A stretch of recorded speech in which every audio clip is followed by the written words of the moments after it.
I'd like to call your attention today to an error in the program. Our presider's name was misspelled. Beverly is B-E-V-E-R-L-Y, and Swift is S-W-I-F-T. But I do welcome Beverly as our presider today. Thank you.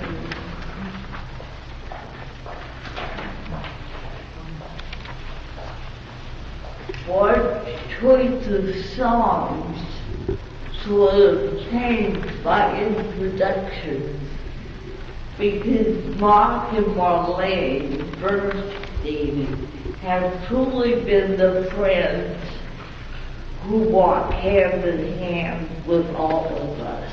And I love the song in your honor.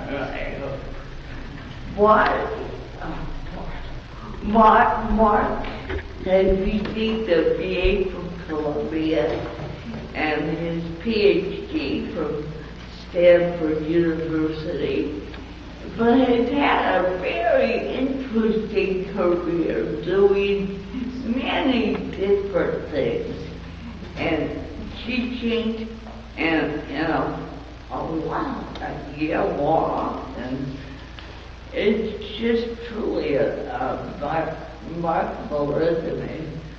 But his latest job is the job that is fascinating to me.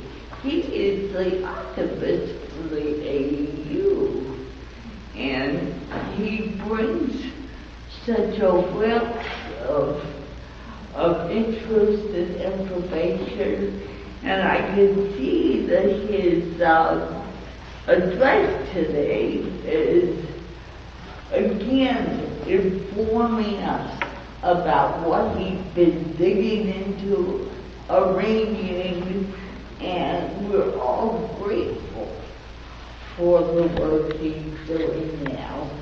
Marc, thank you.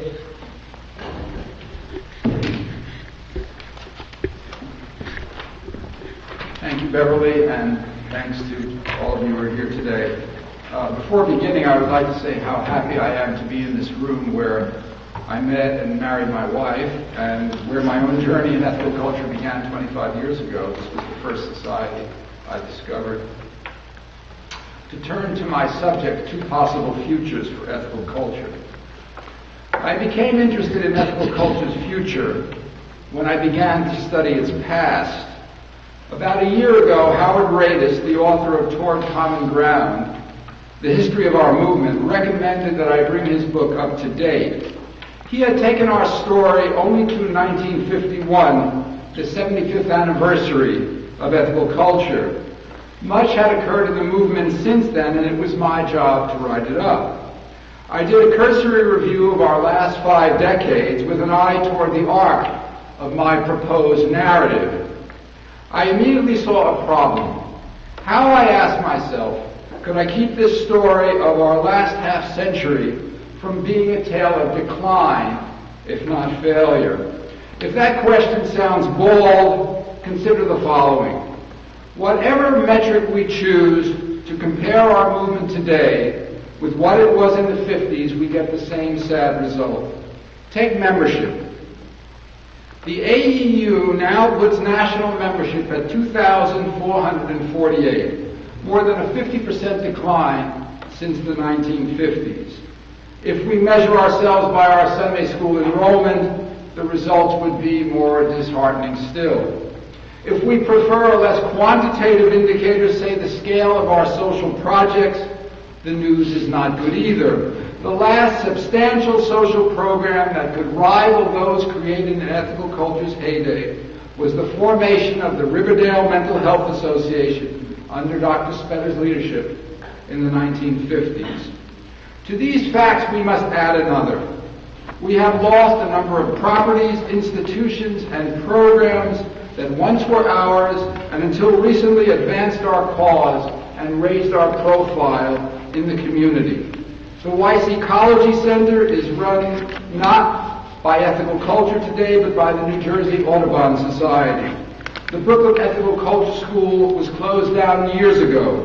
The Hudson Guild Farm, a property with which we had a long association, and was used for ethical culture events has been sold to outsiders. Our programs on WQXR, which ran for half a century, ended a few years ago. Even formal connection with the ethical culture schools ended in 1995. We should also add that the stature of our leaders, if measured by their public prominence, recall that Algernon Black was chair of New York City's Civilian Complaint Review Board and Jerome Nathanson chair of the New York State Committee Against Capital Punishment, has diminished in the last half century. The cumulative effect of all of these developments is a reduced presence of ethical culture in American society. Even if our name is now known by many, our ability to exercise influence has declined.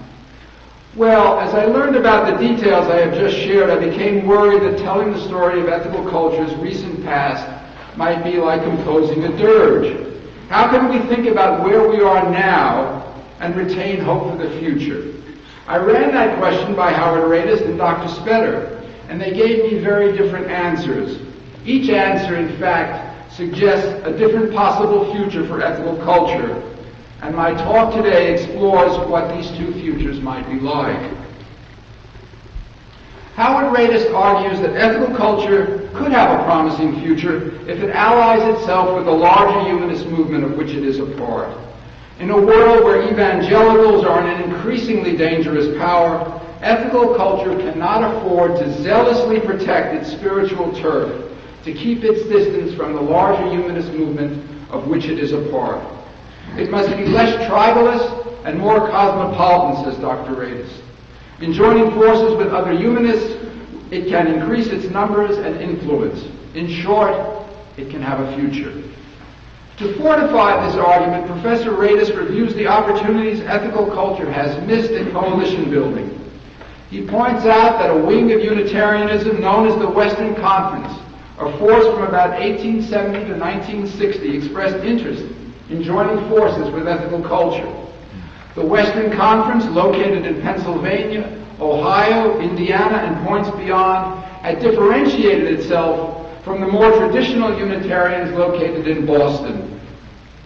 The Westerners were politically progressive and given to a very loose theology that was essentially humanist. The conference was eager to invite ethical culture into its ranks.